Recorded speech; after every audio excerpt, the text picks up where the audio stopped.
Eli sprawled across the bottom bunk in the cramped Ohio bedroom he'd shared with his brothers since they were old enough to climb, his earbuds blasting a soft melody as dusk painted the walls gold. At 19, he was one-third of a trio, a set of identical triplets, Eli, Noah, and Chris, bound tighter than the frayed shoelaces on their sneakers. They'd grown up as a unit, three faces with the same sharp jaw and hazel eyes, three voices harmonizing over birthday candles, three dreamers plotting a future strumming guitars under stadium lights. But tonight, Eli's stomach churned, his fingers clutching the phone he hid under his pillow, a secret pulsing beneath his ribs. He was gay, and the two people he loved most in the world didn't know. They'd been inseparable since birth, a tangle of limbs and laughter in a small-town house where the floors creaked and the fridge hummed. Chris, the loud one, led with a grin, always tossing a football or cracking jokes that made their ribs ache. Noah, steady and quiet, balanced them, sketching chord charts for their garage band, his calm a glue between Eli's introspection and Chris's fire. Eli was the dreamer, the one who would rather write lyrics than sing them, his notebook stuffed with words he never shared. They'd split bunk beds, swapped hoodies, fought over the last slice of pizza, a rhythm so natural it felt eternal. He'd always thought they'd catch him if he fell, until that afternoon shredded his certainty like paper in a storm. It started over nothing, a lazy scroll through TikTok on the living room couch. The three of them slumped shoulder to shoulder after a long day at their summer jobs.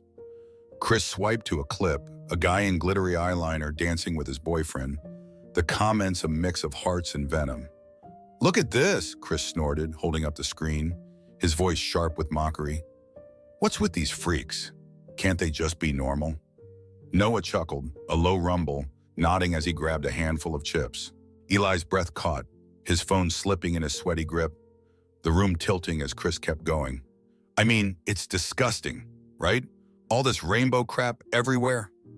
Each word landed like a punch, and Eli stared at the floor, his secret clawing at his throat, his brother's laughter a wall he couldn't climb. He'd known he was gay since he was 14, a quiet truth he'd buried under late-night Google searches and stolen glances at a boy in math class.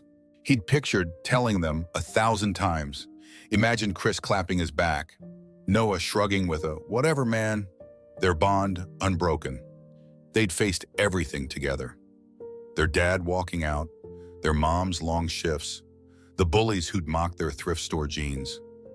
But now Chris's words hung heavy, a blade slicing through that trust. Noah's silence stung worse, his lack of pushback a betrayal Eli hadn't braced for.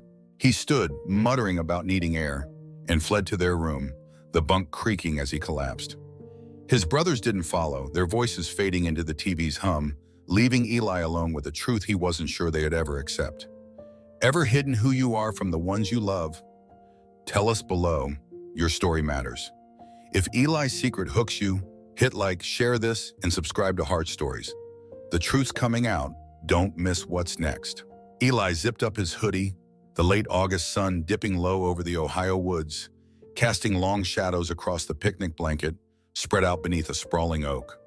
At 19, he stood on the edge of a new semester, college looming just days away. But the weight in his chest wasn't about classes or dorms.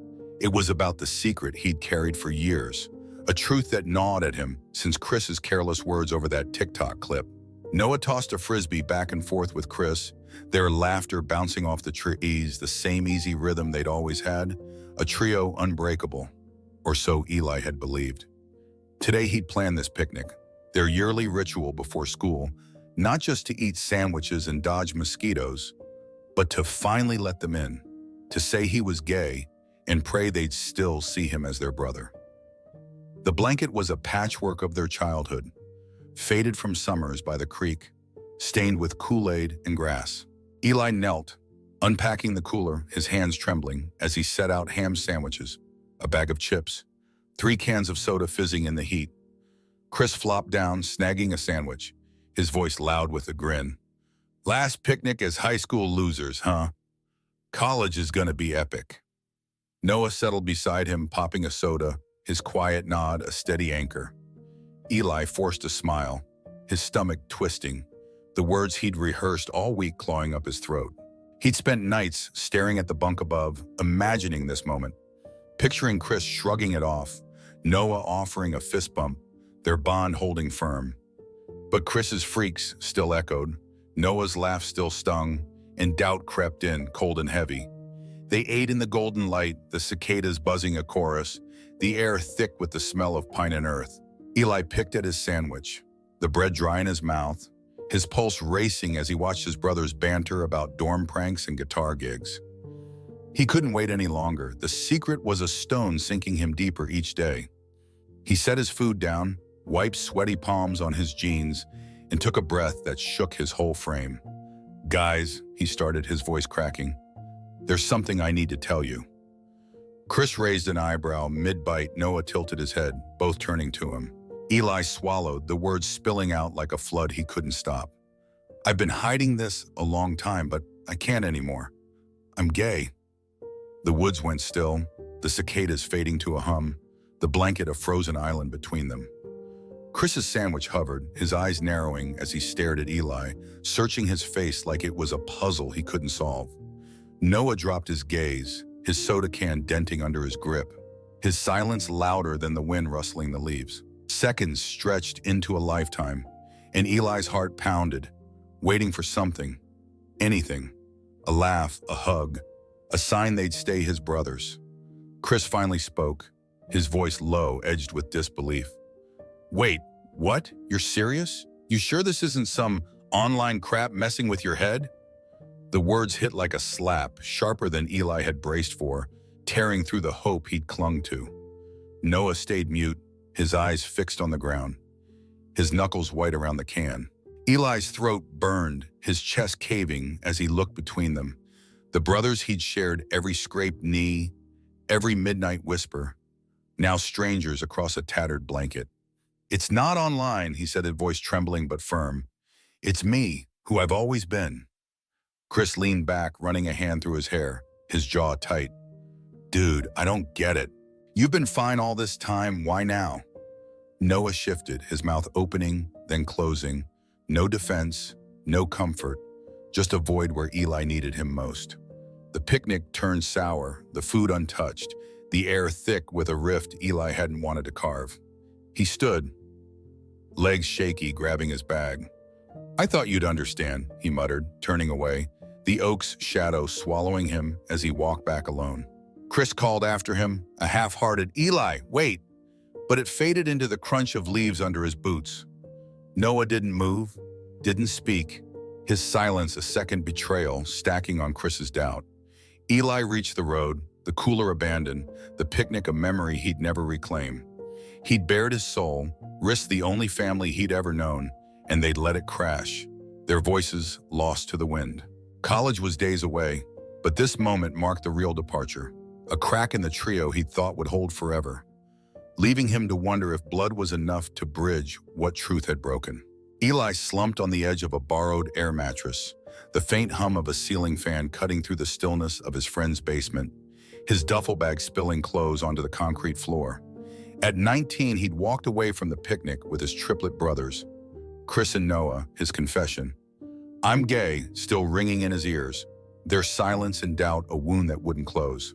He'd hoped the sting would fade, that Chris's harsh words and Noah's quiet retreat were just shock, not rejection. But 2 days later, the basement became his refuge when the fallout crashed harder than he'd ever imagined. The Ohio summer hung heavy outside, the air thick with humidity, but inside, Eli felt a chill that had nothing to do with the weather. It started with a text from his mom, curt and cold. "Family meeting 6 p.m., be there." He'd gone back to the house, the one he'd shared with his brothers since they were kids, expecting a tense talk, maybe an awkward truce. Instead, he walked into an ambush. His mom, Margaret, stood in the living room, her Bible clutched tight, her face a mask of disappointment. Chris hovered by the couch, arms crossed, eyes avoiding his, while Noah sat rigid, staring at his shoes. "Chris told me," she said, her voice sharp, slicing through the hum of the AC. "You think this gay nonsense is okay? In my house?" Eli's stomach dropped, his gaze snapping to Chris, who shrugged, muttering, "She needed to know, man." The betrayal hit like a brick, Chris spilling his secret without a second thought. Margaret paced, her heels clicking on the hardwood, her words a sermon he'd heard too often growing up. "This isn't God's plan, Elijah. You've been led astray and we're fixing it." She thrust a pamphlet at him, praying away sin, its edges worn from her grip.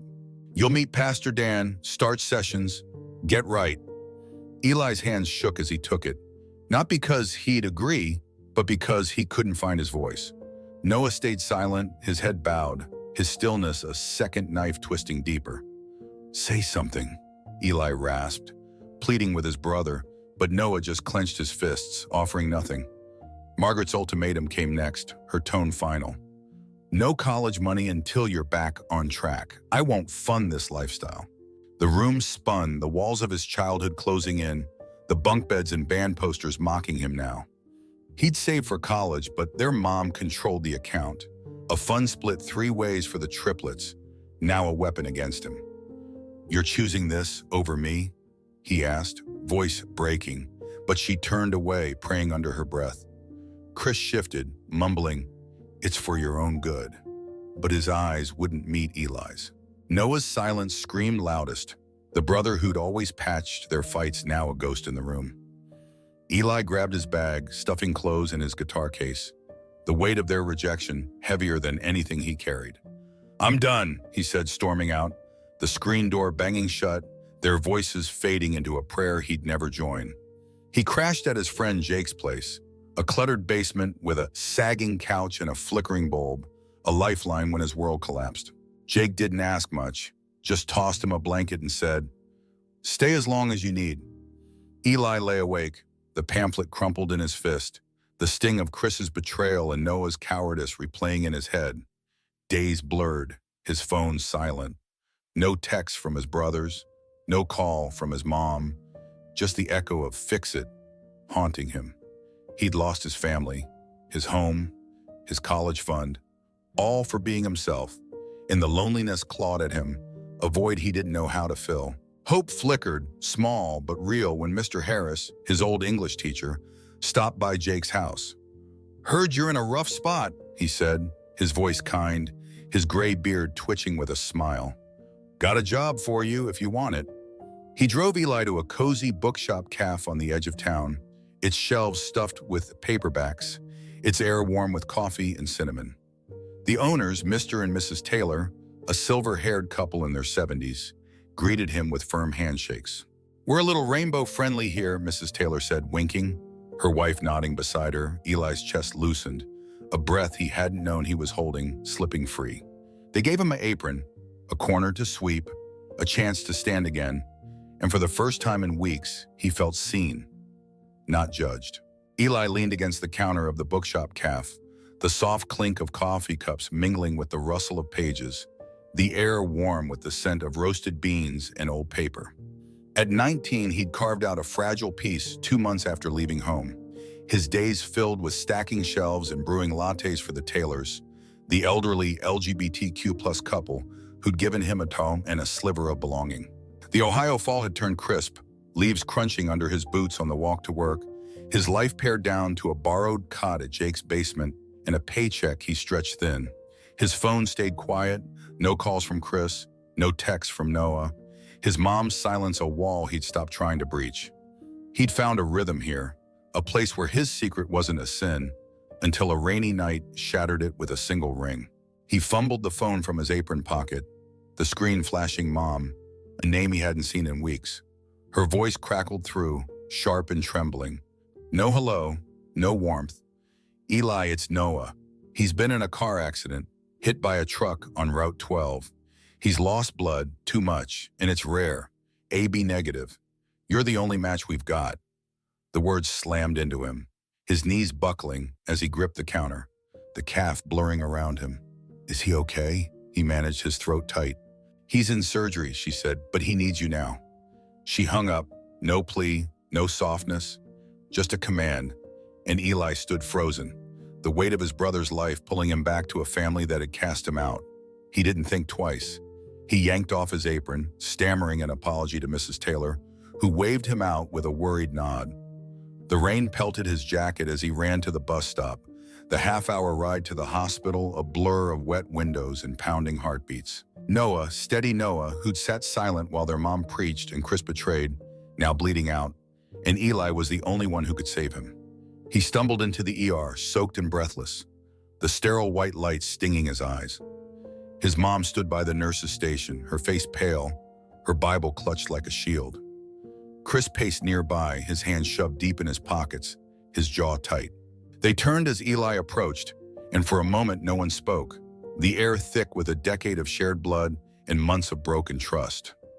Margaret stepped forward, her voice flat, controlled. "He's stable, but the doctor says he needs a transfusion fast. You're here, good. Sign the forms." Eli blinked, waiting for something more, a thank you, a crack in her armor, but she handed him a clipboard, her eyes avoiding his.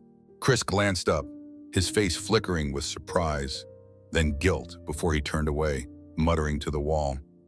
"Didn't think you'd come," he said, barely audible. Eli's chest ached, not from the run, but from the coldness, the way they stood like strangers when Noah's life hung between them. "He's my brother," Eli said, his voice low, firm, taking the pen, his hands steady despite the storm inside. The nurse led him to a small room, the walls stark, the chair hard under him as she prepped his arm. He stared at the needle, the tube filling red with his blood, the same rare type coursing through Noah's veins, a bond biology couldn't erase. His mom hovered outside, praying under her breath, her lips moving in a rhythm he knew too well. Chris lingered by the door, his sneakers scuffing the tile, his silence louder than words. The transfusion took 20 minutes, each drip a tether pulling Eli back to a family that had pushed him away. When it was done, the nurse patted his shoulder saying, "You saved him," but his mom's voice cut through, cool and clipped. "You did what's right. God sees that." No gratitude, no embrace, just a nod, as if his blood was a duty, not a gift. Eli stood, his arm bandaged, his legs shaky as he faced them.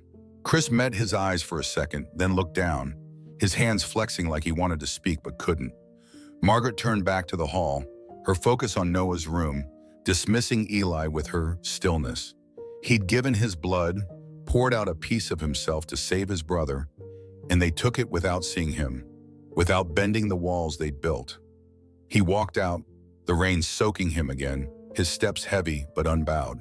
The calf waited, a small light in the dark, but the hospital lingered behind him, a reminder that blood could tie you tight and still leave you alone.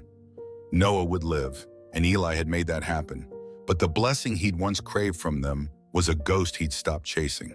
Eli sat on a wooden stool in the bookshop caf, the late afternoon light filtering through the windows, casting soft glows on the shelves he'd come to know like home.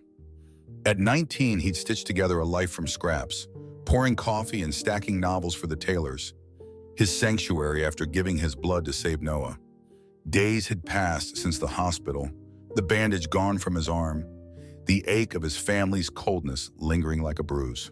Noah had pulled through, the transfusion a lifeline Eli offered without hesitation, but the silence from his mom and Chris stayed heavy, a wall he'd stopped trying to climb. He'd returned to the caf, his apron a shield, expecting nothing more until Chris showed up, shattering the quiet with a knock on the glass door.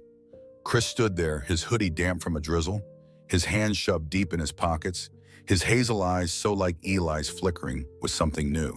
"Can we talk?" he asked, voice low, stepping inside as Eli nodded, wary but still. The caf was empty, the tailors in the back, leaving the brothers alone among the books. Chris shifted, his sneakers scuffing the floor, then spoke haltingly. "Noah's awake. He's going to be okay, thanks to you. I don't know how to say this right, but you didn't deserve what we did, what I said. I'm sorry, man, I don't get it yet. All this gay stuff." Eli's chest tightened, not with anger, but a tired sadness. "I don't need you to get it," he said, steady now. "I just needed you not to make me a stranger." Chris nodded, slow, his jaw working, then left without another word, a crack in the rift, but not a bridge.